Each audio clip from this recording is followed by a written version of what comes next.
What's going on YouTube? Alright, so you guys clicked on this video. It was because you are still interested in this camera. So let's go ahead and dive into this right now. So the price for the Canon R5 is $3899.99. And that's suggested retail on Canon's website. But currently, right now, it is actually $3699.99 on Canon's website. And if you're looking for a refurbished body, you can pick one up from Canon for $3,099.99. It is $36.99 on B&H, $36.99 on Best Buy, and if you are an Amazon fan, Amazon's choice is $36.99, but there are some other sponsored listings on Amazon for around $3,500. So just take that into consideration. Now, let's go ahead and talk about the resolution. So we all know that the Canon R5 has 45 megapixel. It has 8K RAW and RAW Light with a base ISO of 800, and the 8K is CFast B only, just so you guys know. It does shoot 24 and 30. If you want to go into 4K, you're looking at 4K, 4K HQ, and 4K high-speed frame rates. So basically with 4K, you get the whole plethora of frame rates. You got 23.98, 24, 29.97, 60, and 120. Although you do have to go into the menu and access the 120 from there. They should have some sort of a button that you can map to that and be able to switch it from 60 to 120 within a couple of seconds. Going through the menu kind of sucks. All right, 1080p, same thing. From 24 all the way up to 120. So I will talk about that here in a little bit. Let's go back into the color profiles. So you get basic standard color profiles. You get C-Log and C-Log 3. C-Log needs to be turned on in the menu system, but works on all video resolutions. So 8K, 4K, and 1080. So just take that into consideration. I played around with it, so you're able to use C-Log on all those. For the 8-bit 1080, it's probably not the best unless you just want to like do a little bit of color grading to it. So nothing heavy, but it also has MP4 video files unless you shoot 8K RAW. Anything else is going to be MP4 at, I believe, 264. So just take that into consideration. Although when you do 4K with the C-Log 3 in all-I, you get a pretty easy file to color grade, so just take that into consideration as well. Like all other Canon cameras, you get the standard mic and headphone input jacks. You get a mini HDMI and a USB-C. You can charge with the USB-C, but the battery basically needs to be charged through Canon's proprietary charging system. Don't ask me why. I tried to use just a regular USB-C cable to charge the battery, and I wasn't able to do that, but you have to buy one from Canon. I think it's like $100 or some shit. I think it's kind of stupid. You should just be able to plug in a USB-C to charge the battery. I believe it has to be like 5 volts or more or something like that. So just take that into consideration. Canon has like a fast charger. It's like $120 or something. It kind of sucks, but it is what it is. So let me go ahead and dive into basically why I'm making this video. So this camera is like any other new Canon mirrorless camera. You essentially get all the same things that you would come with the RP, R6, the newer probably R8, R10, stuff like that. So the menu system really isn't too different. It's, I would say, probably the same menu system as the R6. The RP and the R, they might vary a little bit, but a lot of the things on this camera are the same. If you shoot product or macro photography, AE brackets, custom functions for lenses, buttons, so on and so forth. You can basically customize any button to something different depending on your shooting style. Of course, the autofocus in this camera is wildly different from the original R cameras. You are able to go into the autofocus and you are able to switch it. So depending on what kind of photography you enjoy doing, whether it be automotive, animals, or people, the nice thing with this autofocus is you can also adjust how fast or slow your subjects are moving. So if you're shooting fast cars or running people on a track, you should have a very solid focused shot. So you're able to go in and you're able to dial in the autofocus basically to your needs. It takes a little bit of time, especially if you're one of those people that just kind of wants to go out and shoot. You don't really want to have to like dial in a bunch of autofocus settings, especially if you're hired out trying to do something. Now, if you are one of those professionals that does want to set up your camera to work its absolute best, it is very nice. You get some pretty solid autofocus with this thing. It does lock on pretty well. So it's just one of those things that's going to take a little time. But you also get the internal audio compression built in. So if you're somebody who vlogs or just wants to record straight off a camera, you can do that. You do get a little bit of compression, so it does sound pretty decent. If you shoot RF lenses, so there are RF specific lens stabilization. So basically what that means is, as of yet in my testing, no EF lenses seem to pick up the in-body image stabilization when attached to the EF to RF adapter. So when you attach an RF lens, like the 50 or what I'm currently testing right now, which is the 16mm, basically when you attach those lenses to the R5, it picks them up and then it automatically kind of like understands which lens it is and then chooses the best image stabilization for that lens. You can go in and you can, like if you have like a 24-70, you're going to have to go in and change it, I think. There is like a little menu system in the image stabilization where it will allow you to choose what focal length your lens is, and then you can just go from there. I will also mention that the EF lenses cause the in-body image stabilization to disappear in the menu. So the only thing that is left after you attach an EF lens through the RF adapter is the digital image stabilization. The in-body image stabilization disappears, and the only thing you see is the digital IS. So keep that in mind. You also get access to things like zebras, which will disappear when you press the record button. Other things to note is you'll have access to external RAW recording and the option for time codes for recording.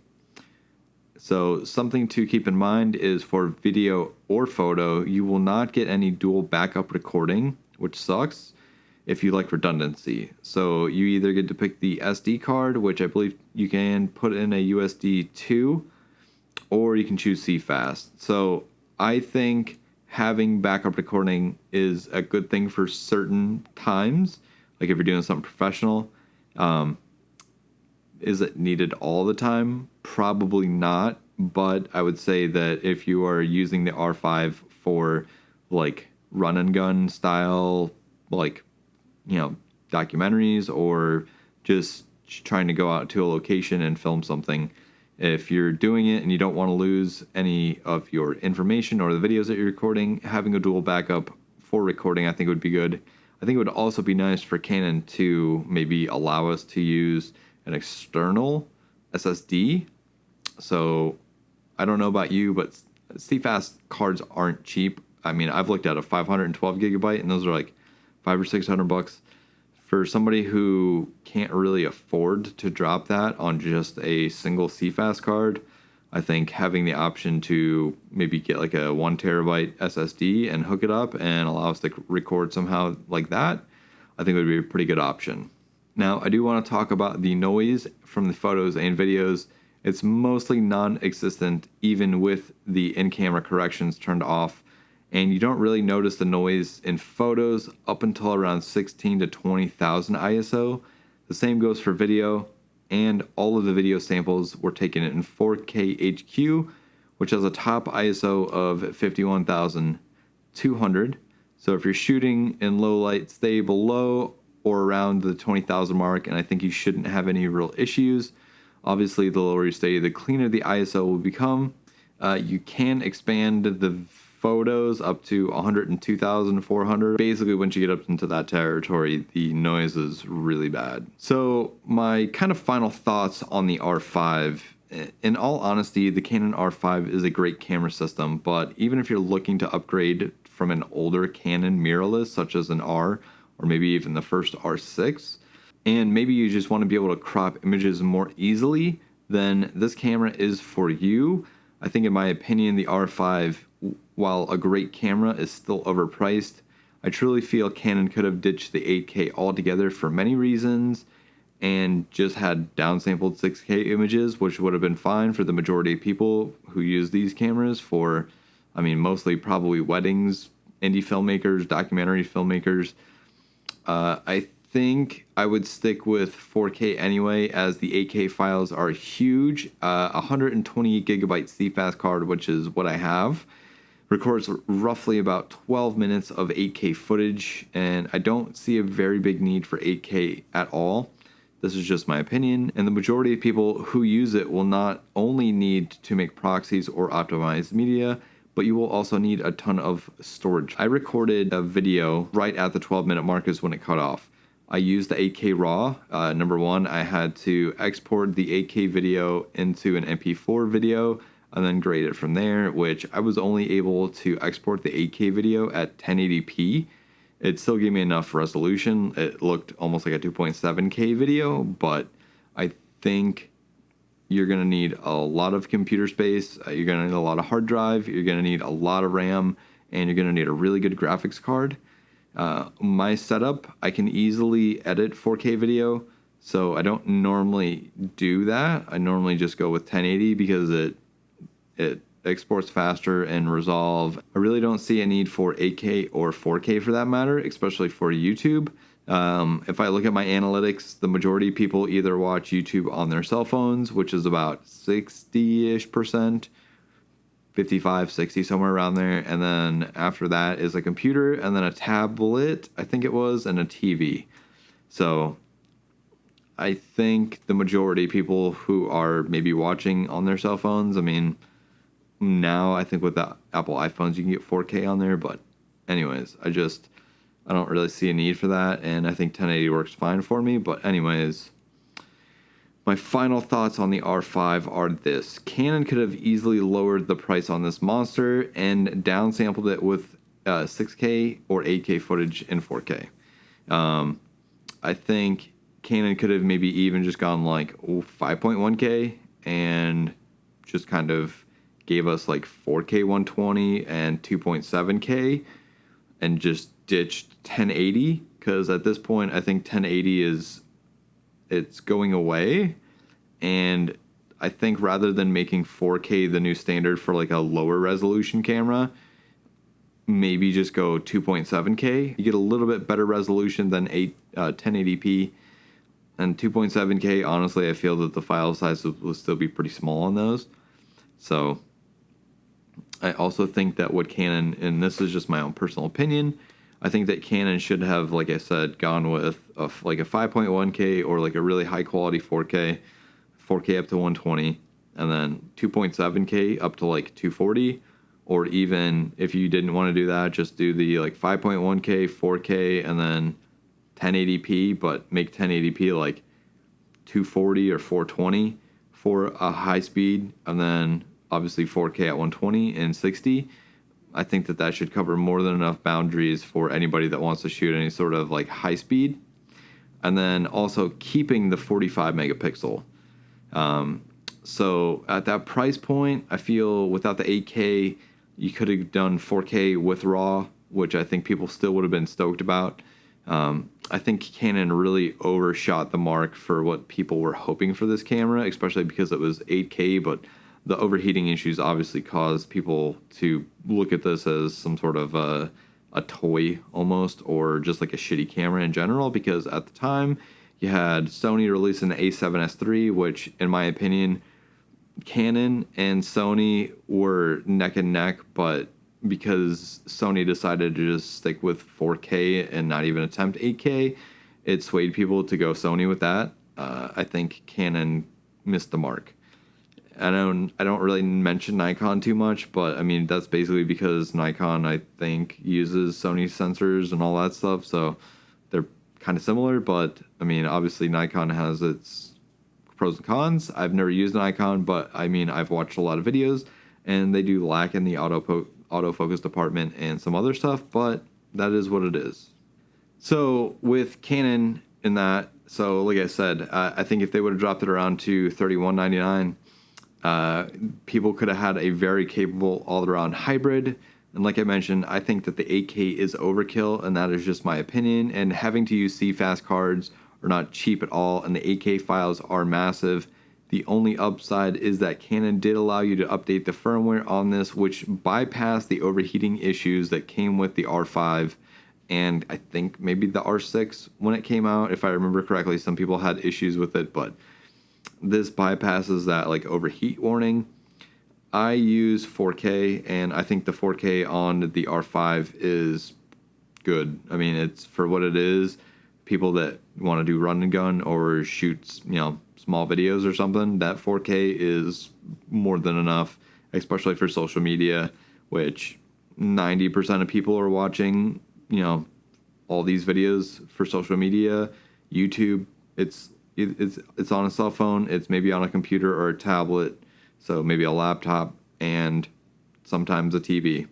I mean, if you're watching it on a TV, you'll get a bigger screen and a better resolution potentially. I think smaller computer screens probably work a little bit better, but in my honest opinion, if you're using just the plain 4K with the R5 for pretty much anything, I think that you'll get everything that you want out of that camera.